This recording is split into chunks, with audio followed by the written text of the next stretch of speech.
All right, let's jump into another deep dive. Today we're looking at something pretty powerful. We're going to be talking about how The Chosen brought Jesus' compassion to life in Season 1, Episode 6, Indescribable Compassion. We got transcripts, articles analyzing the show. Yeah, it's going to be really interesting to see how they blended history and fiction, don't you think? And how it challenges what people thought back then. For sure. You know, one scene that hit me hard was the healing of the leper. You know, the part where the leper is trying to just sell his tool. Oh, right. And that pawnbroker is like terrified and practically throws money at him to just get away. It's like, wow, this wasn't just a sickness, right? It was like being completely cut off from everyone. Totally. Leprosy was seen as a curse, like something that made you ritually unclean. The Torah has all these rules about it, and Leviticus and Numbers, talks about how people with leprosy had to live apart from everyone else and wear certain clothes. They even had to cover their upper lip. That's intense. To be so feared and alone. Yeah. And then Jesus just walks right up to him, totally ignoring what everyone else is doing and thinking. And he's like, I am willing, be cleansed. It's so powerful, right? And not only does he heal him physically, but like brings him back into society. They connect that scene to the one earlier where Jesus speaks Egyptian. Right, with the woman. Yeah. They're reminding us that Jesus and his family actually lived in Egypt for a while because of Herod trying to, Oh, right. To escape Herod's massacre of babies. Exactly. It's like a subtle detail, but it adds so much. Like Jesus gets what it's like to be an outsider. Yeah. It makes his compassion even more real. And then you've got the other healing, the paralytic man. His friends literally lower him. Talk about going above and beyond, huh? Seriously. What I find so interesting is that Jesus turns to the woman who brought him and says, your faith is beautiful. So like, whose faith matters more? That's a really good question. Seems like they leave it open-ended. Now, there's also a lot going on with the Jewish leadership.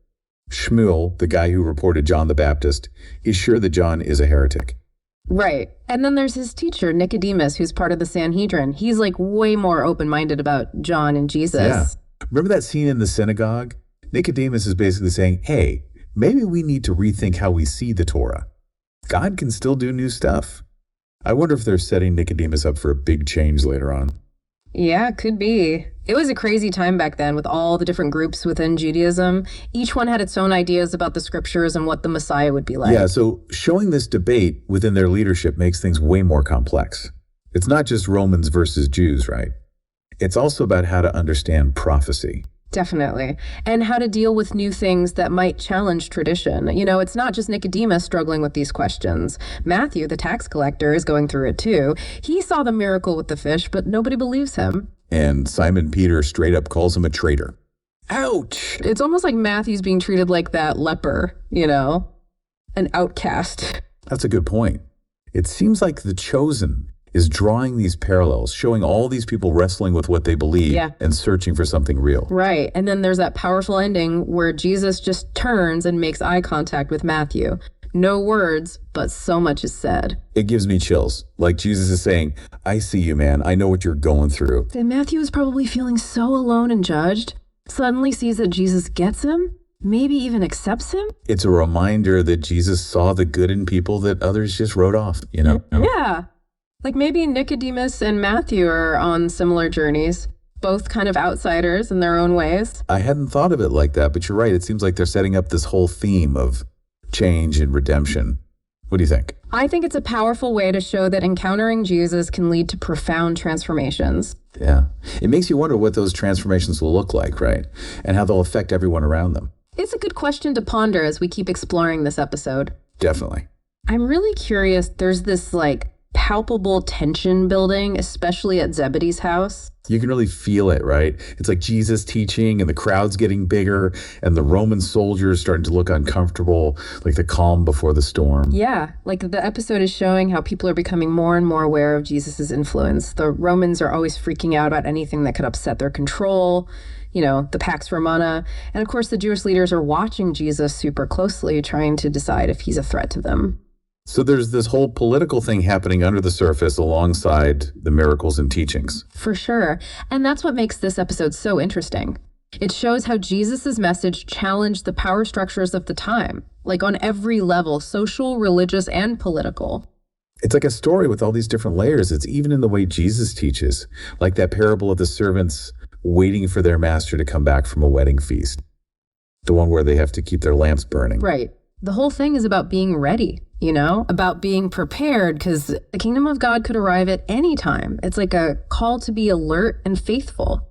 It seems like he's telling people not to just go through the motions of their faith. Exactly. And that's something we need to hear today, too. It reminds us that faith isn't passive. It's about actually living out what you believe.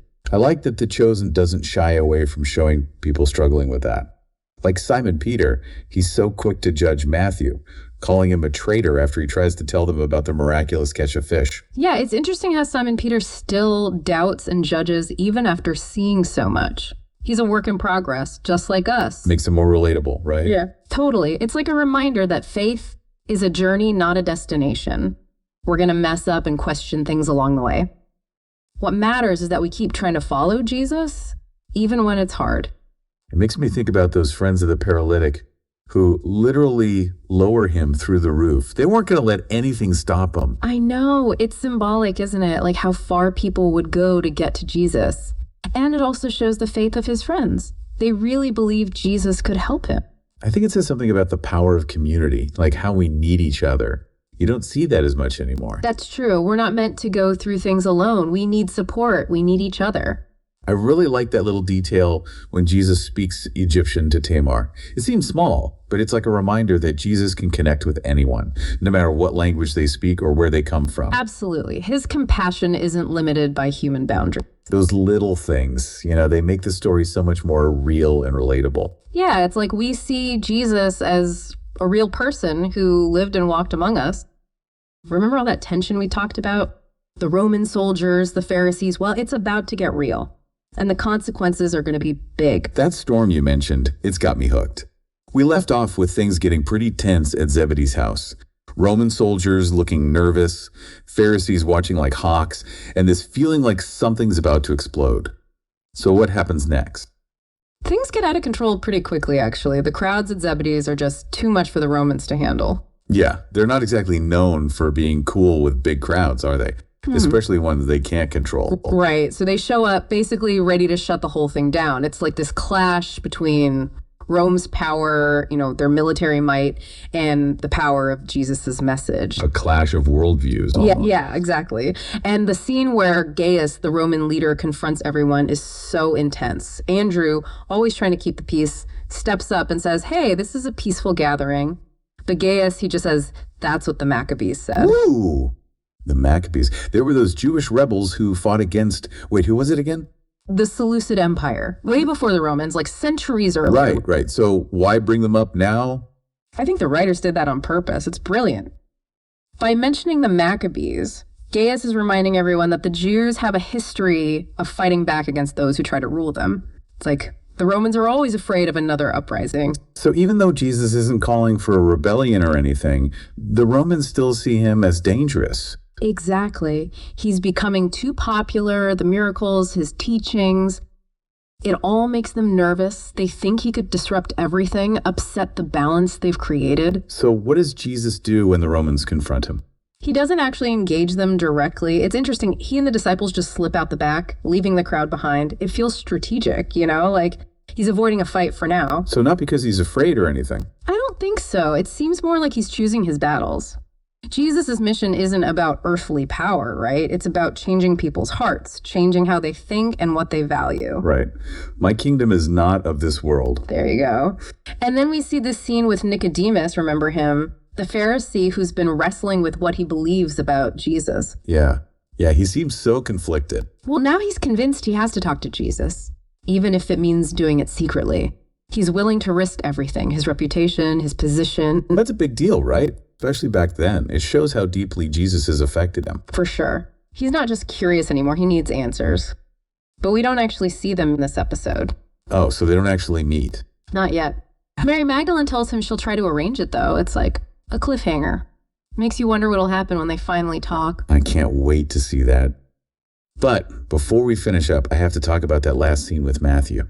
He's watching Jesus walk away, and then, bam, Jesus turns and looks right at him.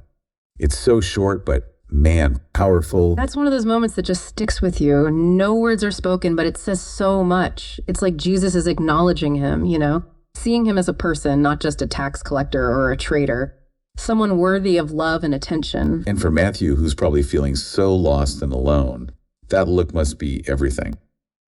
Like a sign of hope. Yeah, like Jesus is saying, I see you, I get it, and I'm here. Wow, that gives me chills. It all goes back to that idea of indescribable compassion. Even in all the chaos, Jesus sees one guy who's hurting and reaches out to him. It reminds us that real compassion is about those personal connections, seeing people as individuals, recognizing their worth, showing them grace, even when it's hard. That's something we need more of these days, don't you think? The world can feel so cold and impersonal sometimes. Totally. And that message of radical love that runs through The Chosen, it's so powerful. It shows how even a brief encounter with Jesus can completely change your life. Well, I think that wraps up our deep dive into indescribable compassion. We covered a lot. The social stigma of leprosy, what it was like under Roman rule, and even the internal struggles of people wrestling with faith. Yeah, and we saw how The Chosen makes those ancient stories come alive, making them feel real and relevant for us today. It's been an amazing journey. To everyone listening, thank you for joining us. We hope you learned some new things, maybe questioned some old assumptions, and even felt a little bit of that indescribable compassion for yourselves. Keep exploring, keep asking questions, and keep searching for truth. We'll see you next time.